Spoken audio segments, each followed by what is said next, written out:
साथियों, आज हम लोग पढ़ने वाले हैं वर्ग 8 का अभ्यास प्रश्न चैप्टर नंबर 5, जिसका शीर्षक है गुरु भक्तः आरुणि।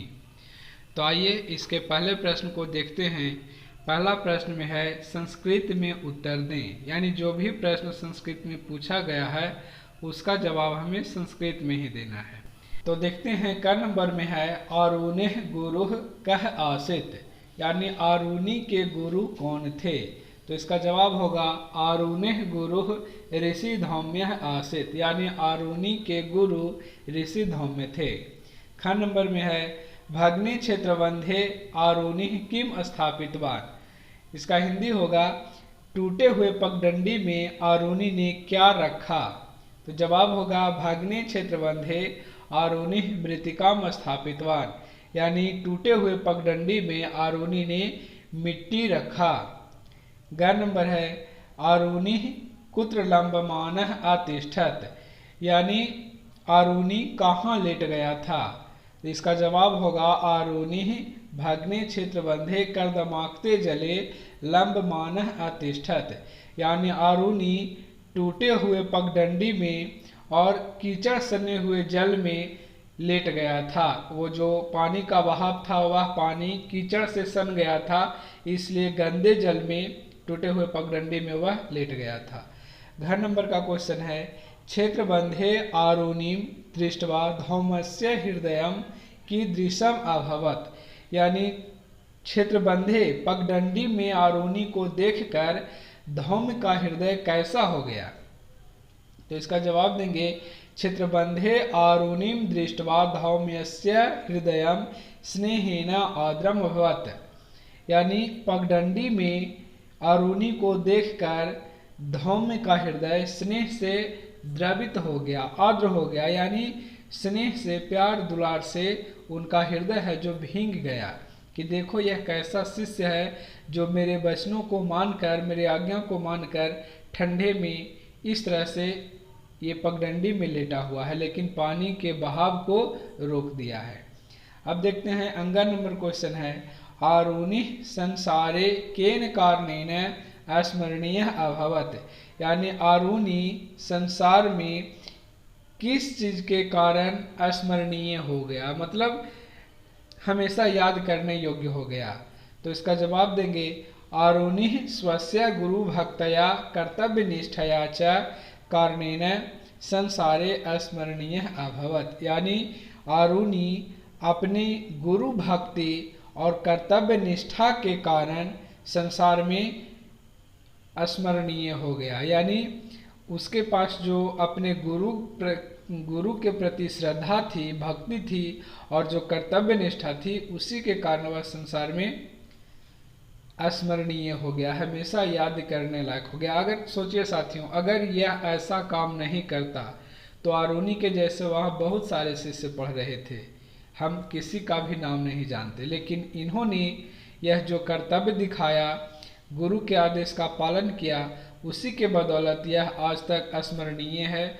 और उम्मीद करता हूँ यह जब तक पढ़ने वाले विद्यार्थी गुरु और शिष्य का संबंध रहेगा, यह घटना को याद किया जाएगा और आरुणि का नाम हमेशा हमारे आंखों के सामने आता रहेगा। अब आते हैं क्वेश्चन नंबर 2। लेकिन साथियों, इससे पहले अगर यह क्वेश्चन आंसर आपको समझ में आया तो इस वीडियो को लाइक करें, अपने साथियों के साथ शेयर करें, चैनल पे नए हैं तो चैनल को सब्सक्राइब करें। और अब आगे आते हैं क्वेश्चन नंबर 2 में। यहाँ लिखा गया है सही कथनों पर टिक का चिन्ह लगाएं। जो सही कथन है वहाँ पे टिक करना है। तो क नंबर में है आश्रमे शिष्याः कृषि क्षेत्रेषु कृषि कार्यमपि कुर्वन्ति स्म। इसका हिंदी पहले समझेंगे तब सही है कि सेंटेंस गलत है, या अपने आप समझ में आ जाएगा। कह रहा आश्रम में शिष्यगण खेतों में खेती बाड़ी का काम किया करते थे। तो यह सही होगा, यदि शिष्य लोग खेती बाड़ी का काम मिलजुल कर नहीं करते तो आरुणि को खेत पर जाने की आवश्यकता ही नहीं होती, इसलिए यह सेंटेंस सही है। मैंने टिक कर दिया है, टिक करके हाईलाइट भी कर दिया है। ख नंबर को देखते हैं आरुणिः मित्रः सह क्षेत्रबंधम प्रति अगच्छत्। यह सेंटेंस कह रहा है कि आरुणि मित्रों के साथ क्षेत्रबंध यानी खेत की ओर गया था, जो कि बिल्कुल गलत है क्योंकि वो अकेले गया था। ग नंबर क्षेत्रबंधम भग्नम दृष्ट्वा आरोनी आश्रमम अगच्छत। इसका हिंदी है कि क्षेत्रबंध को जो पगडंडी था उसको देख करके आरुणि आश्रम लौट गया था। नहीं, यह आश्रम नहीं लौटा था बल्कि वहीं पगडंडी में वो लेट गया था, इसलिए यह सेंटेंस भी गलत है। घर नंबर है आरुणे प्रयासेन एवं धान्य क्षेत्रे जल रक्षणम अभवत। इसका हिंदी होगा आरुणि के प्रयास से ही धान क्षेत्र में जो धान का खेत था उसमें जल का संरक्षण हुआ। यह बिल्कुल सही है। अंगा नंबर है आरुणि न प्रत्यागतः इति ज्ञात्वा धौम्यः निश्चिन्तः अभवत्। आरुणि जब लौट कर नहीं आया तो यह जानकर धौम निश्चिंत हो गए। नहीं, ऐसा नहीं, वे तो व्याकुल हो गए थे, इसलिए यहाँ पे कट हो जाएगा। अब देखते हैं क्वेश्चन नंबर 3। यहाँ है दिए गए शब्दों का वाक्यों में प्रयोग करें। यहाँ कुछ शब्द दिया गया है, उससे वाक्य का निर्माण करना है। साथियों यह वेरी सिंपल, बहुत सिंपल है। कैसे कि जो भी शब्द दिया गया है उसका हिंदी अर्थ समझें और उसे लेकर के एक वाक्य बनाएं हिंदी में, और उस वाक्य को फिर आराम से संस्कृत में अनुवादित कर दें, तो कोई भी वाक्य आप बना सकते हैं।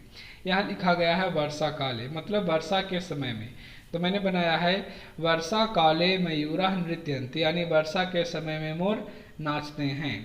आगे है भग्ना, मतलब टूटा हुआ, तो आरुणि अपश्यत यत क्षेत्रबंधः भग्नः अस्ति, यानी आरुणि ने देखा, यत मतलब होता है कि, आरुणि ने देखा कि क्षेत्रबंधः भग्नः अस्ति, यानी पगडंडी टूटा हुआ है। आगे है निकषा, मतलब निकट, आश्रमम निकषा कृषि क्षेत्राणि सन्ति, यानी आश्रम के निकट कृषि योग्य खेत हैं। जैसा कि जानते हैं आश्रम के निकट खेत था। आगे है शयितः, मतलब सोया हुआ, भग्ने क्षेत्रबंधे आरुणि शयितः आसीत्, टूटे हुए पगडंडी में आरुणि सोया हुआ था। आगे है शयित्वा, शयित्वा मतलब सोकर, ऊपर शयितः मतलब सोया हुआ और शयित्वा का मतलब सोकर। इसे बनाएंगे आरुणि भग्ने क्षेत्रबंधे शयित्वा जलावरोधम कृत्वा, यानी आरुणि ने टूटे हुए पगडंडी में सोकर जल का अवरोध किया, मतलब जल को रोका। सोकर कहने का मतलब वही जो लेटकर रोका था जल के बहाव को, उसी के बारे में यह सेंटेंस बनाया गया है।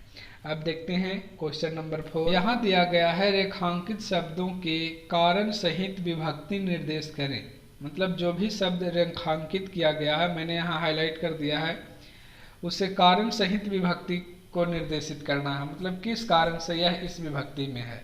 तो का नंबर जो आपकी पुस्तक में भी बनाया हुआ है, आश्रमी धौम्य बस्ती अस्म, मतलब अधिकरण में सत्व, इसका हिंदी होगा आश्रम में धौम्य रहते थे। ख नंबर है प्रचंडा वृष्टि अभवत, मतलब प्रचंड बारिश हुई, तेज वर्षा हुई, तो यहाँ होगा कर्ता में प्रथमा। ग नंबर है क्षेत्रम प्रति कह गमिष्यति, मतलब खेत की ओर कौन जाएगा, तो कर्म में द्वितीया, क्षेत्रम है खेत की ओर, कर्म में द्वितीया। घ नंबर है शिष्य सह धौम्य तत्र अगच्छत, मतलब शिष्यों के साथ धौम्य वहाँ गए, तो यहाँ शिष्य है करण कारक, करण में तृतीया विभक्ति। ऐसे भी यहाँ सह है तो सह साकम सार्धम और समम, यानी सार्थ तृतीया के योग में तृतीया विभक्ति का ही प्रयोग होता है, करण कारक। अंग नंबर है धौम्य आरुणिम आह्वयत, यानी धौम्य आरुणि को पुकारे, तो कर्म में द्वितीया, क्योंकि आरुणिम है, आरुणि को कर्म में द्वितीया।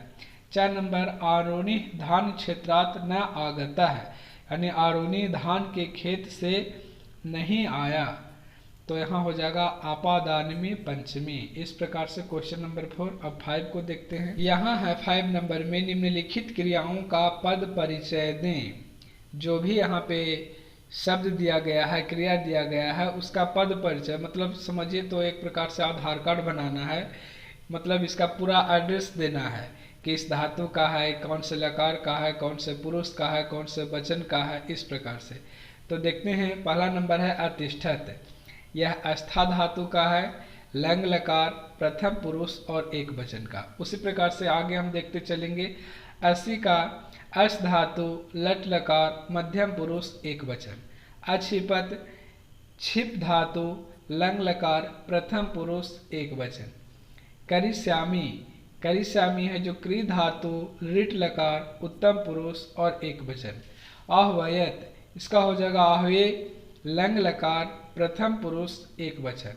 और है उत्तिष्ठ, यह अस्था धातु लोट लकार मध्यम पुरुष और एक वचन। अब 6 नंबर में देखते हैं। यहाँ कह रहा है निर्देशानुसार शब्द रूप लिखें। जो भी निर्देश दिया गया है उसी के अनुसार हमें शब्द रूप लिखना है। जो भी शब्द रूप मैंने लिखा है उसे हाईलाइट कर दिया है ताकि समझने में आसानी हो। देखें क नंबर में है भूमि का प्रथमा विभक्ति को लिखना है, तो इसका हो जाएगा भूमि भूमि भूमयः। ख नंबर मृतिका का षष्ठी विभक्ति मृतिकायाः मृतिकयोः मृतिकानां। ग नंबर ऋषि का संबोधन विभक्ति यानी हो जाएगा हे ऋषे हे ऋषि हे ऋषयः। घ नंबर है ज्ञानीन का तृतीया विभक्ति, तो इसका हो जाएगा सदरूप ज्ञानिना ज्ञानीभ्याम ज्ञानीभिः। अंग नंबर है क्षेत्र का द्वितीय विभक्ति, तो क्षेत्रम क्षेत्रे क्षेत्राणि। For more videos, subscribe my YouTube channel Harsh Narayan Pandey. 7 number में दिया गया है संस्कृत में अनुवाद करें। हिंदी में यहाँ लिखा गया है उसका अनुवाद हमें संस्कृत में बनाना है। क नंबर में है धौम्य के आश्रम में अनेक शिष्य रहते थे, तो इसका होगा धौम्यस्य आश्रमे अनेकाः शिष्याः वसन्ति स्म। ख नंबर आरुणि के सभी प्रयास विफल हो गए, इसका होगा आरुणिः सकलाः प्रयासाः व्यर्थाः एव भवन। ग नंबर आरुणि को देखकर धौम्य खुश हो गए, इसका हो जाएगा आरुणिं दृष्ट्वा धौम्यः प्रसन्नो अभवत्। घ नंबर होगा आरुणि की प्रशंसा आज भी होती है, क्यों नहीं होगा भाई, काम ही वैसा किया। तो इसका अनुवाद हो जाएगा आरुणिः प्रशंसा अद्यापि भवति। अंग नंबर शिष्य आश्रम से निकला और खेत की ओर गया, इसका होगा शिष्यः आश्रमात् निर्गतः क्षेत्रम प्रति गतः च, यानी शिष्य आश्रम से निकला क्षेत्रम प्रति गतः च और खेत की ओर गया। च नंबर है उसने मिठाइयों को बर्तन में रखा, सह मिष्ठानानि पात्रे स्थापितवान। 6 नंबर है बच्चे ने मिट्टी के घड़े को बाहर फेंका, इसका हो जाएगा वालः मृद घटम बहिः अछिपत। और लास्ट का ज नंबर है गुरु ने शिष्यों को पुकारा, इसका हो जाएगा अनुवाद गुरु शिष्यान आह्वयत। तो साथियों इस प्रकार से यह चैप्टर आपका संपन्न हुआ। बाकी के यदि आप क्वेश्चन आंसर को देखना चाहते हैं तो आप अपने रीडिंग चैप्टर के डिस्क्रिप्शन में देखेंगे। मैंने हर एक चैप्टर का क्वेश्चन आंसर उसके डिस्क्रिप्शन में उसका लिंक डाल दिया है, वहां से आप लोग देख सकते हैं। So wish you all the best, thank you, that's all.